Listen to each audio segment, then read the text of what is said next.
Hello and welcome once again to Neurologic. I'm your host, Leo Jones.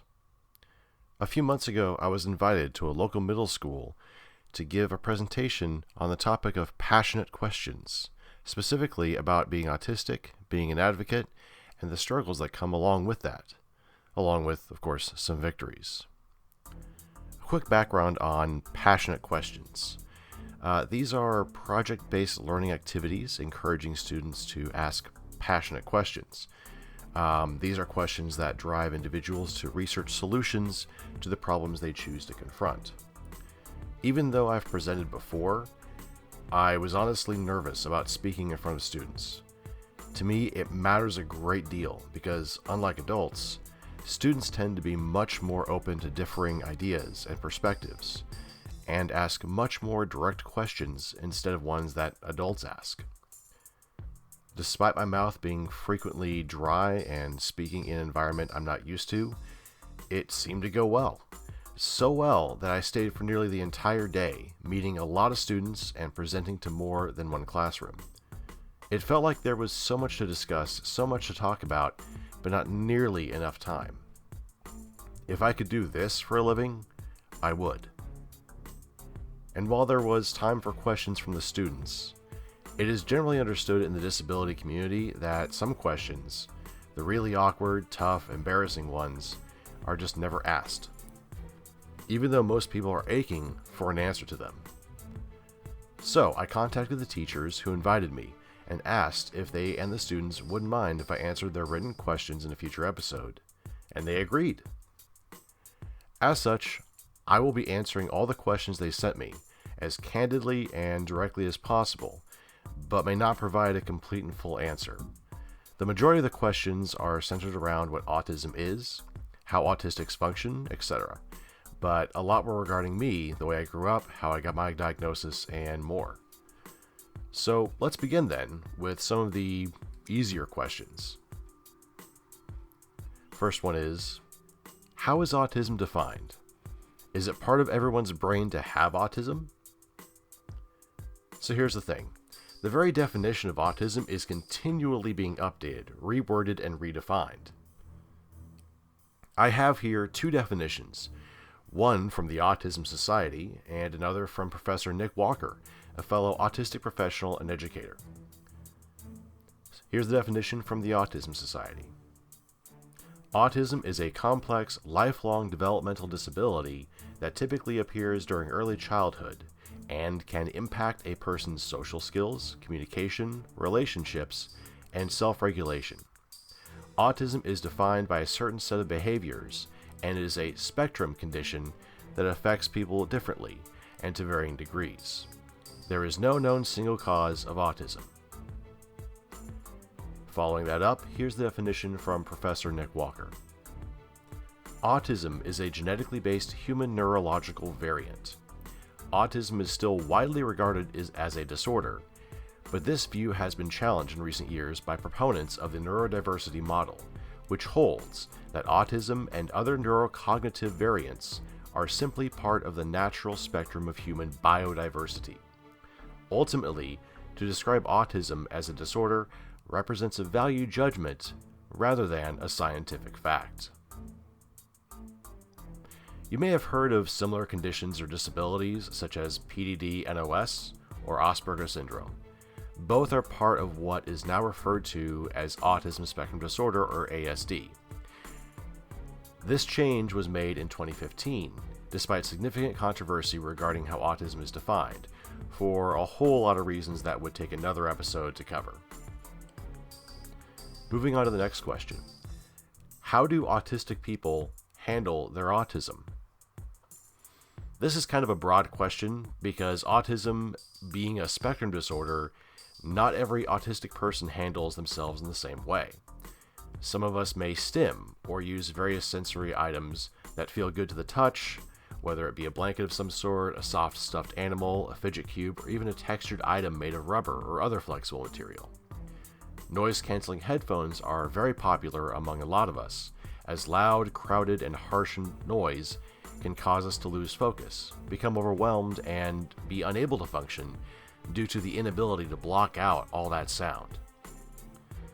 There's other facets to this, but it centers around what is commonly called spoon theory. Spoon theory, essentially, is this. You have so many spoons per day to use for a variety of events and activities. This can include basic tasks like getting dressed or preparing a meal, as well as more complex and time-consuming ones such as attending classes or your job, and even sudden unaccounted for incidents such as emergencies or accidents. With a finite number of spoons per day, some days you may run out of them faster than others, which means that you have to take spoons away from another day. A surprise fire drill at school or at work may interrupt your day and cause you to spend more spoons to deal with that, which means the next day you might not be able to function as well as you want to. Ultimately, many autistics have to abstain from social activities with friends from time to time to recharge or recover spoons, so as to operate well during important and required tasks during the week. Self-care and recovery time are extremely important to autistics, as it allows us to avoid burnout or a meltdown. To put it simply, many autistics do many different things to maintain themselves. Because we're inseparable from autism, it's part of who we are, we handle ourselves rather than handle it. Next question, how do non-autistics treat autistics? How do autistics treat other people? Why is it hard to talk to people? Another broad question. So these questions feed into so many other topics, it's hard to answer without feeling like I'm giving an incomplete one. So let's try to tackle this one question at a time. How do non-autistics treat autistics? Well, this depends on if the autistic person is known to be autistic. If not, then they're usually treated by neurotypicals based on their external observations. As in, if the neurotypical sees what is considered odd behavior, they will treat the autistic differently. Neurotypicals, the label we as autistics have given non-autistics, don't always react the same way to us, and the reactions depend on a variety of factors. Do they have a family member who is autistic? Do they believe they know what autism looks like? Do they pity or look down upon disabled individuals? All of that and more can change the way a neurotypical person treats an autistic. How do autistics treat other people? Well, most with significant caution and awareness, keeping our guards up. Some will approach people with great joy, kindness, openness, and with friendship. The major difference here is that subtle, not so obvious social cues, norms, and taboos, the complex social interaction that most people take for granted, is harder for us to follow. So teasing, social banter, sarcasm, flirting, even commonly used slang are all much more difficult for us to understand, even hard to use effortlessly. When we do try, it can seem stilted, odd, and even fake, despite our very real emotions and honesty in trying to convey them. For autistics that don't speak, they may have to resort to physical indicators to communicate, and it can be extremely frustrating, which is why sign language is highly recommended for non-speaking autistics. Moving on to the next question. Are there special schools or classes for people with autism? Yes. However, there is not enough to meet the number of autistics that exist due to cuts and severe restrictions in funding. Currently, 1 in 59 children are autistic, but that number is continually evolving. There are a multitude, a veritable tidal wave of treatments, therapies, programs, etc. that claim to treat autistics, mostly children. As with the definition of autism, these are hotly debated and argued, as some are not only ineffective, but harmful. A few are seen as beneficial, but not every autistic is able to receive that benefit. For autistic adults, there are fewer classes or schools to assist you. Treating autistic children at an early age seems to be the most agreed upon method of assisting us, to teach social interaction and other less tangible skills that are seen as essential for interaction among others, though this has been only established for the past 10 to 20 years. Autistic adults who have gone their whole life undiagnosed and or untreated are pretty much ignored and left to their own survival. Next question. Why are strong emotions hard for autistic people to deal with? For a long time, and in some ways still today, autism was narrowly and incorrectly perceived as an absence of empathy, sympathy, all these emotions that derive from caring and considering others. Based upon observation, many autistic kids would be seen as either unwilling or unable to express most emotions, but researchers fail to try and understand why. However, recent developments though, and what I mean by recent developments is autistics finally getting their voices heard, have shown that most autistics don't suffer from a lack of empathy or sympathy, but an overstimulation or overfeeling of both. If you've ever been so sad that you weren't able to eat or drink or even move, or so happy that you couldn't help but jump or run or even dance, or you felt so bad for someone else that seemed to take up all of your brain, that's kind of what it feels for many autistics who become rapidly overwhelmed by such emotions. Next question. Why aren't services and tools for autism cheaper for people? Services and tools are not cheaper for autistics for the same reason they're not cheaper for disabled people. Because most people don't use them. It's not due to the cost necessarily of the materials or the device itself, but that most people do not need such tools and services to operate as normal or as expected in society. They can tolerate loud and disruptive noises. They enjoy smells that seem to overtake their nose to the point that they cannot taste their food or drink, and seem to be able to handle harsh lighting. This question is largely answered more by how we as a country treat disability. That if you're unable to be exploited for your labor, you're automatically viewed as a burden, a drag on everyone else. It's not nice. It's not ethical, and it makes a lot of people believe that disability should be exterminated from our population so this drag can be eliminated. That perception, this belief that the disabled are the cause of economic problems and can be fixed with the proper medical help, is what leads to bigotry and discrimination against disabled individuals, and it's completely counterproductive. We all get older. We all age. At some point, as we near living to 100, our bodies and minds begin to break down. It's inevitable, part of our existence on this earth. By itself, aging isn't a bad thing, though we have conveyed that so much in our society that we have failed to ensure our later years as a population are comfortable and have less stress, anxiety, and crippling choices, such as choosing between food or medicine. To put all this simply, services and tools are not cheaper because our country views anyone that isn't fully able-bodied and productive as expendable.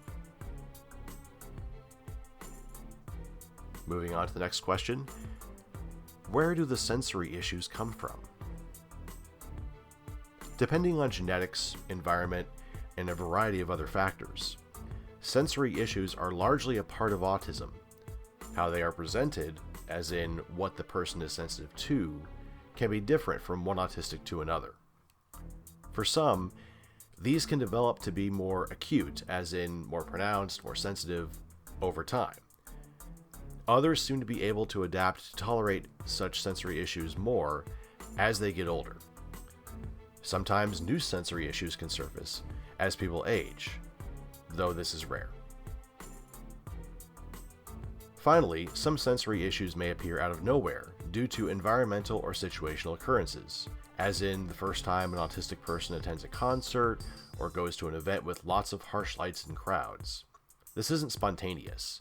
A person may not discover their sensitivity until they actually encounter it. Next question.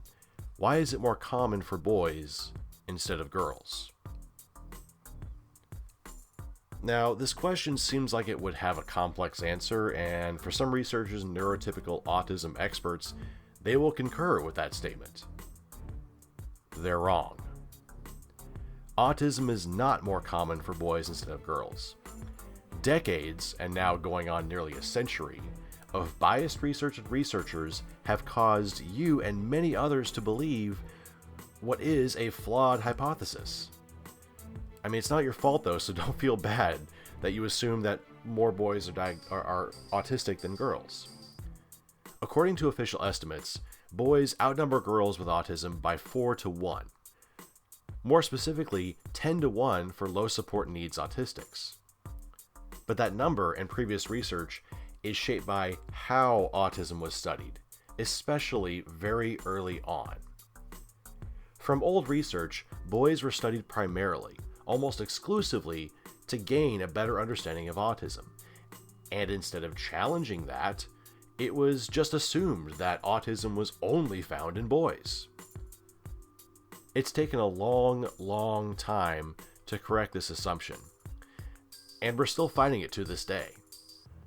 Women across the country and the world are getting diagnosed later in life, some even in their 50s and 60s. Statistics show that a diagnosis of autism is more likely for boys instead of girls, despite almost exactly the same symptoms. So, why are girls less likely to get a diagnosis? For one, socializing for girls is different than boys on some levels. Friendships and socializing is much more critical. Girls are reported to be more likely than boys to mimic others in social situations and to want to fit in with other kids. Girls seem to control their emotions more at school, whereas boys may act out more and be disruptive. Teachers are less likely to voice concerns about girls than boys, possibly due to that previous fact. Nevertheless, girls are just as likely to be autistic as boys and have the same difficulties as boys. Leanne Holiday Willey described her efforts as an autistic child in her autobiography, Pretending to be Normal, Living with Asperger's Syndrome. In that book, she records her exhausting attempts to fit into the neurotypical world with its puzzling social rules and conventions. Pretending, or trying to blend in at school, sounds like a coping skill, but it also may prevent a diagnosis. Teachers often make referrals for educational or disability testing for their students, but if they don't see a problem, they're much less likely to do so. Another reason why girls are much less likely to get a diagnosis is that they don't seem to function or operate the same way as autistic boys do. And, as I explained earlier, our research and diagnostic tools are based upon the assumption that autism was only found in boys. Moving on to the next question. In what way is autism helpful? This question is hard to answer because it depends on how you view autistic behaviors and the way autistic people do things. Being autistic means that in some cases you have various abilities and traits that are conducive or helpful to certain jobs or work. Often, the autistic attention to detail, ability to perform repetitive tasks, and increased memory related to their interests are all pointed out as helpful. Not every autistic is the same, however. Different autistics have differing abilities, so be careful in making assumptions about what an autistic can or cannot do. Again, this is a very complex question because most autistics view being autistic as a part of their existence, with both helpful and not so helpful parts. So trying to boil this down to how autism is helpful is almost impossible to really do without more information about circumstances or what exactly we're talking about when we mean helpful. Let's go on to the next question. What is the most common age to find out you have autism? Per the American Academy of Pediatrics, the average age of diagnosis is approximately 4 years old or older. However, there have been significant numbers of adults who get a diagnosis later in life. Part of this is due to the recent change in procedure for pediatricians to screen for autistic traits at a child's young age, which has improved and increased diagnosis. At the same time, the type of traits and tools used to diagnose have also improved. So while an autistic is most likely to get a diagnosis around age 4, they may be diagnosed earlier or even later in life. Next question. Why does it affect people differently? Autism, or as it is known by the most recent edition of the Diagnostic and Statistical Manual of Mental Disorders, referred to as the DSM-5, autism spectrum disorder is a spectrum, which means there is a variety of traits ranging in frequency of occurrence. Imagine a half circle with a color gradient shifting from one color to the next, such as red to blue, yellow to green, purple to orange, etc. On one end are autistics with high support needs. Some who are non-speaking, others requiring assistance in communication or daily routine tasks such as getting dressed or cooking meals. On the other end are autistics with low support needs. Some who are speaking and very articulate who may not require assistance with routine tasks, but may need help with more intense situations such as making major life changes, completing major purchases, or dealing with extreme social situations. In between, you have a fluid area that autistics may occupy, needing assistance in some areas but not in others. For example, a non-speaking autistic may not require assistance to complete routine tasks, but may need accommodations at work. Or an autistic who does speak may need help getting basic things done at home while not needing assistance at work or for major life choices. Autism is a spectrum, and every autistic occupies a different part of that spectrum. Currently, there is exploration by autistics into expanding and more accurately depicting the spectrum as a full circle, which will most likely be mirrored by neurotypical researchers in the next decade. Let's go on to the next question. Can animals be autistic? No. At least highly unlikely. Currently, there are no known cases of autistic animals. Next question. I wonder if I have autism. And I deeply wish I could talk to you more about it. This question weighs heavily on my mind. How do you approach this with a kid who thinks they might be autistic? If you think you might be autistic, first off, welcome to the autistic community. Secondly, I would recommend you check out some resources, namely the Autistic Self-Advocacy Network. They have some documentation and information that will assist you in your search. I will be providing links in the description to help. Thirdly, if you're okay with telling your parents, I would ask them to take you to a doctor to see if you can obtain an official diagnosis. For many autistics, especially in school or work, having a medical diagnosis is helpful to getting accommodations and assistance that you may need. When I was in school, having my diagnosis on paper helped me to get more time taking tests, the ability to take those tests in a quiet, isolated environment, and even having a note taker for my classes, which made a major difference. If you don't feel like you can tell your parents, going to your school counselor is a good backup, but that also depends on what your school counselor knows about autism. Most importantly, remember that being autistic doesn't make you better or worse than anyone else. You will be able to grow up, find work, live on your own, get married if you want, have kids if you want, and live the life that you choose. I can't guarantee that it will be easy, but it will be your own. Moving on to the next question. Is there a cure? No. The discussion of a cure for autism is a very hot button issue, mostly because the very idea of a cure does not fit what autism is and what it is not. Autism is not a disease. Autism cannot be contracted like a cold or a virus.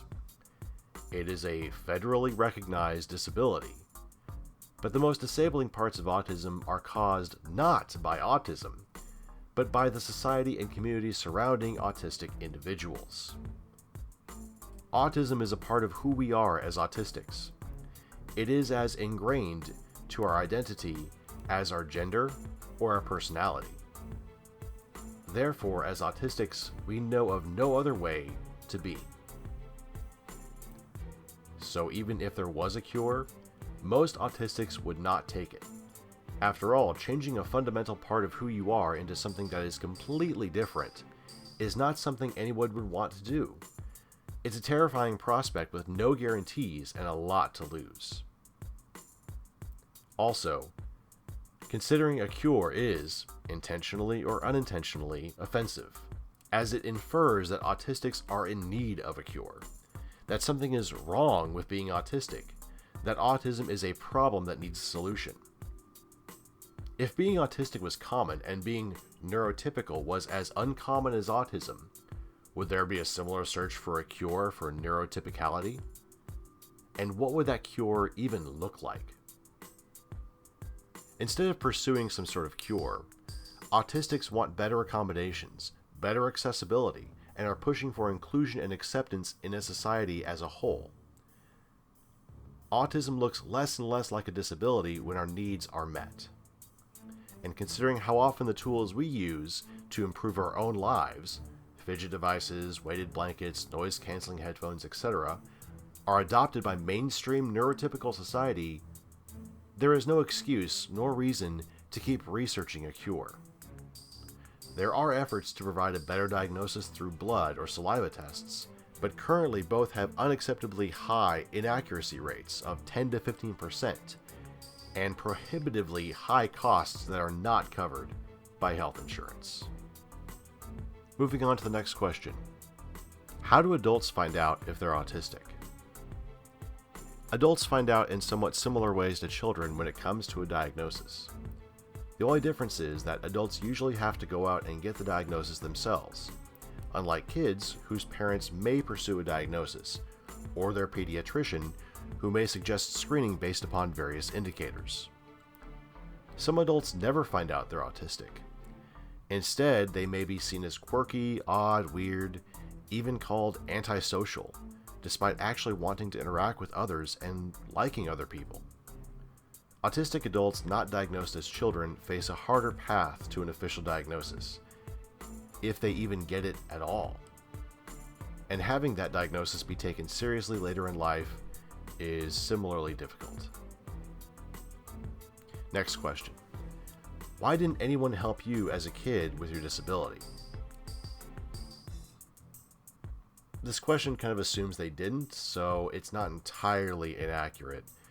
But to a degree, to answer the question, mostly because the adults who were in charge were not properly educated nor trained to understand what autism is, nor how to even assist autistic children. Taking a step back on this, I did have help as a kid somewhat, but being diagnosed near the end of my public education around age 17, there was a combination of shrugged shoulders, professionals asking me what they should do, and a general apathy that goes along with a student that will graduate and quickly no longer be their problem. Basically, being autistic to them was an unknown. And as I was nearly finished with high school, they figured I'd be able to limp through the rest of the year just as I had previously, with little to no help. Next question. How did you do in school academically? Was it hard to make friends? I was decent. 3.5 to 3.8-ish GPA. Aside from math, which was my most difficult subject, I was pretty good at most of my classes. But the homework was repetitive and I just didn't like doing it. Even through college, I could have probably gotten better grades, but I absolutely hated doing the homework. It was as though not only did I have to spend time in class, but now I have to spend my free time doing extra work. It's taken me a long time, and I still even struggle now to convince myself to complete it. Homework is used to measure how well you know a subject, if you are able to clearly understand it, and provide documented evidence that you are actively participating in class. I don't know if the person I am today could have convinced a younger me to believe that. I hope so, but probably unlikely. It was hard to make friends. To this day, I'm surprised that people from high school have reached out to me even now, mostly because I didn't think we were friends. The basics of friendship were mostly all that was taught to me, and it seemed like most adults had no understanding of how kids interacted, not to mention knowing the latest slang or topics of interest. It just seemed, the true basics, which nobody actually did. Friendship was formed very differently. I would ask adults how to make friends, and more than a decade later, I can see why their faces had puzzled expressions. Making friends is not easy, and there is unfortunately no universal guide on how it works. Friendships can last decades, others just a week or two. No two friendships work the same way, and having a best friend or a close friend is not as common as your peers, adults, or even TV shows, movies, or books assume. Not having a close friend or a best friend in no way means that anything is wrong with you. In fact, most friendships that are the closest happen after one completes their education. Don't give up on having friends, but don't drastically change yourself to make them. Next question.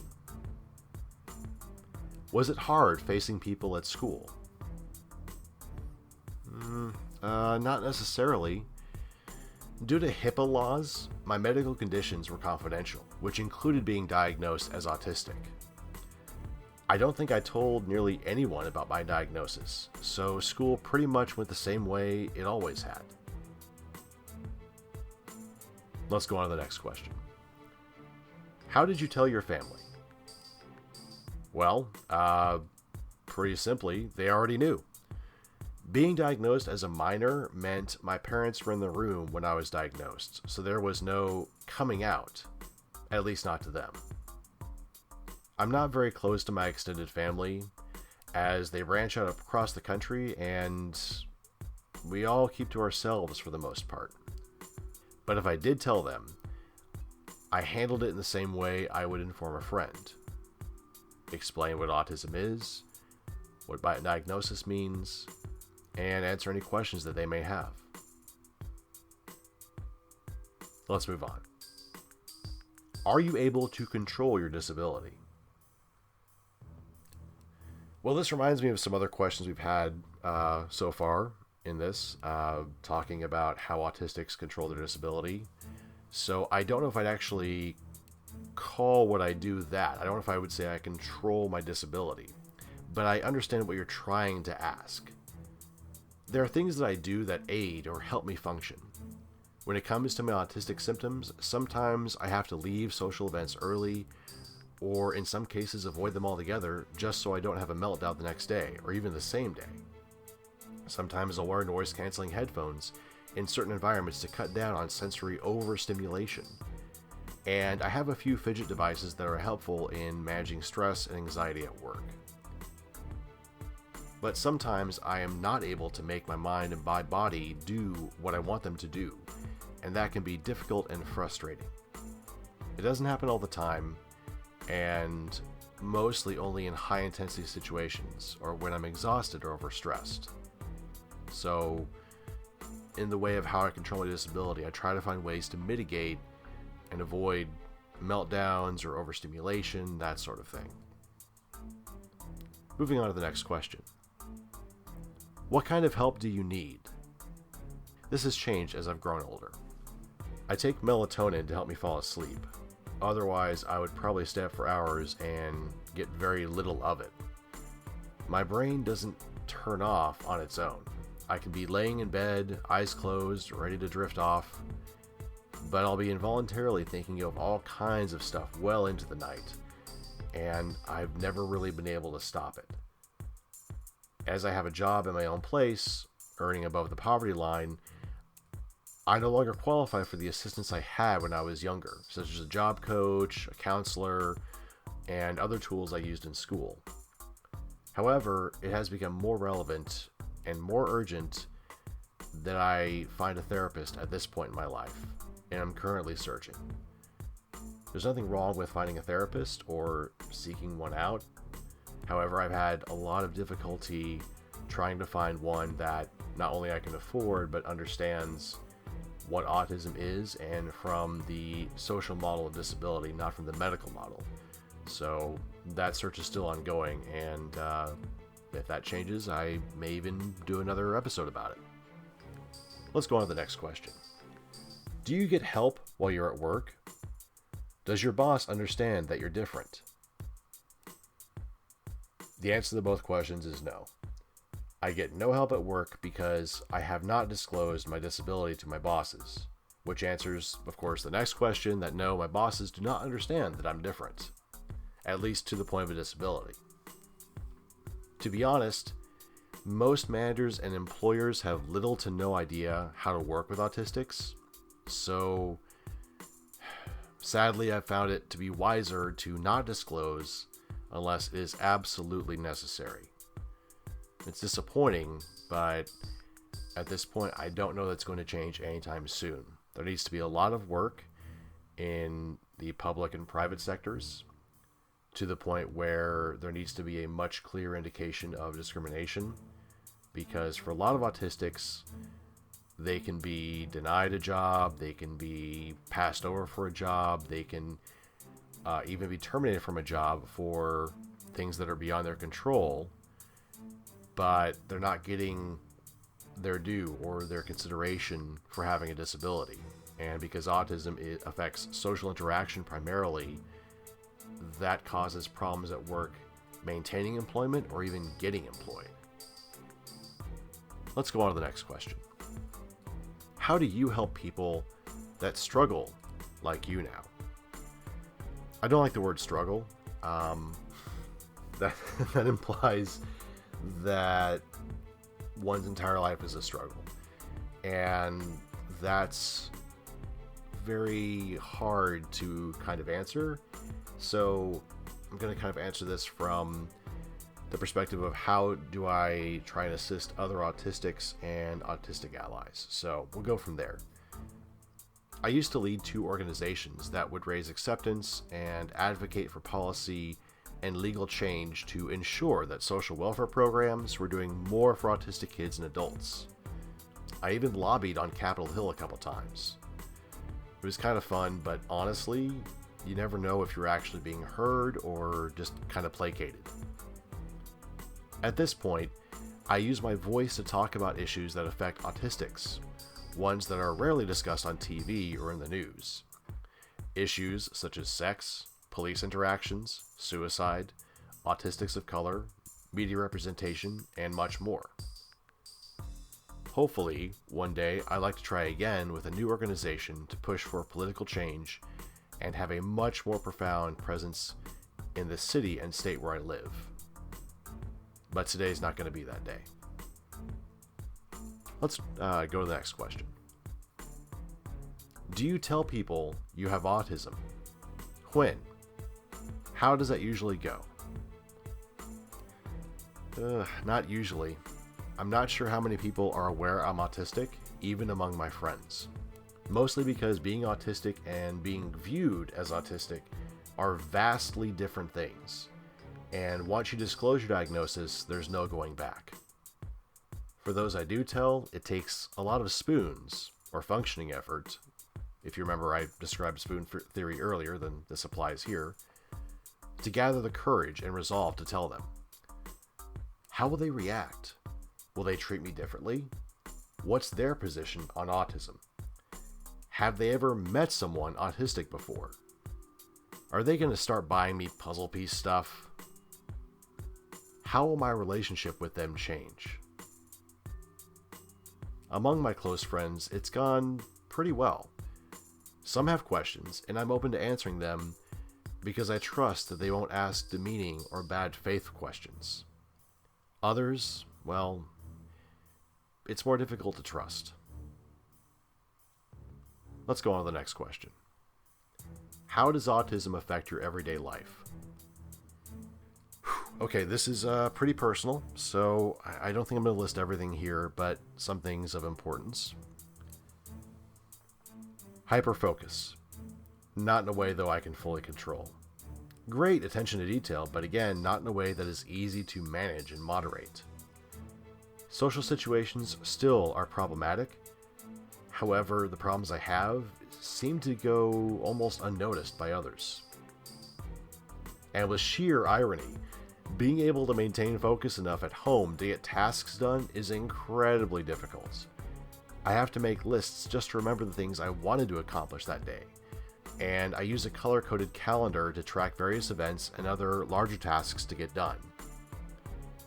And I do stim more than I care to admit, just again in a way that is not noticed as much. Because if you're stimming and somebody sees it, they're more likely to be curious and ask you about it and get pointed questions. And if I'm already stimming, I'm probably facing an area of overstimulation or having an issue with anxiety or some sort of stress. So it doesn't help, it actually builds upon it when somebody asks about stimming.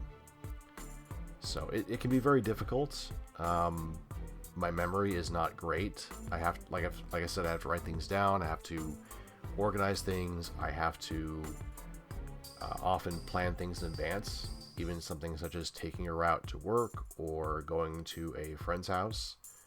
And I can't just rely off the cuff on making sure I get somewhere just by sheer memory.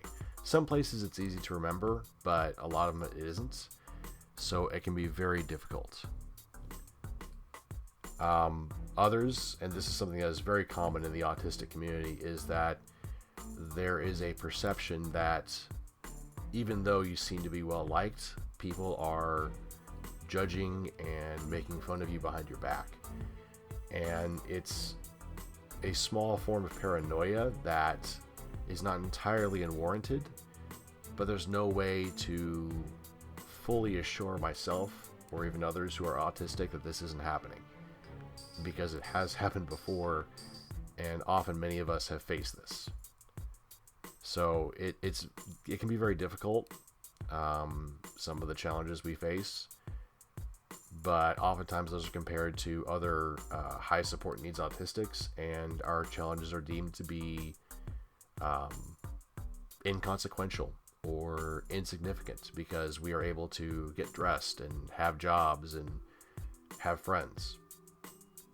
It can be very, very difficult to get across the difficulties, so I generally don't talk about it a whole lot. Not that I wouldn't want to, not that I don't think it's worthwhile to talk about, and I'm not ashamed of it. It's just very hard to have that discussion with people that make a judgment about your struggles. Let's go on to the last question. Do you consider yourself to be autistic, or do you reject the label? Yes, I consider myself to be autistic. As Ari Naiman, founder of the Autistic Self-Advocacy Network, one of the resources I listed earlier, once said, "I am an autistic professional, not a professional autistic." Autistics themselves, most of them embrace the label, not as person first, but as identity first. So we call ourselves autistic, we don't call ourselves a person with autism. Looking more into this definition, Ari actually provides a lot of good detail and a lot of descriptive language, which is, when I get off a plane, I don't pick up my autism in the baggage carousel. It doesn't ride separately from me. By calling myself a person with autism, that means it's separate. But it's not separate from who I am. I am autistic.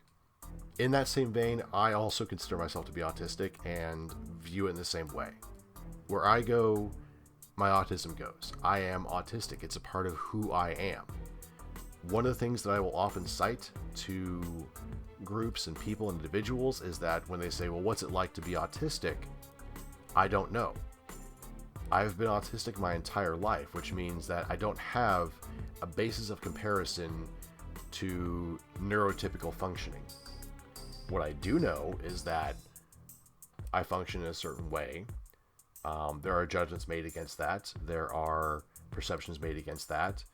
And there are a lot of factors that are more disabling than just autism itself. So it's kind of a point of pride, but it is a solid part of who I am. It is a facet of who I am. Just as my hair color, my eye color, my gender, it is a part of me. And I'm not ashamed of it. I accept it. And that won't change anytime soon. I hope you have found this informative. I hope you've enjoyed all the questions. There seemed to be a lot of ground to cover here. So if you have any questions about the questions or answers, if there's any that you thought I did not answer well enough, or you are looking for more information about a certain topic, feel free to comment on Facebook, or you can even email at neurologicpodcast@gmail.com, and I would look forward to hearing from you. I'm Leo Jones, and this has been Neurologic.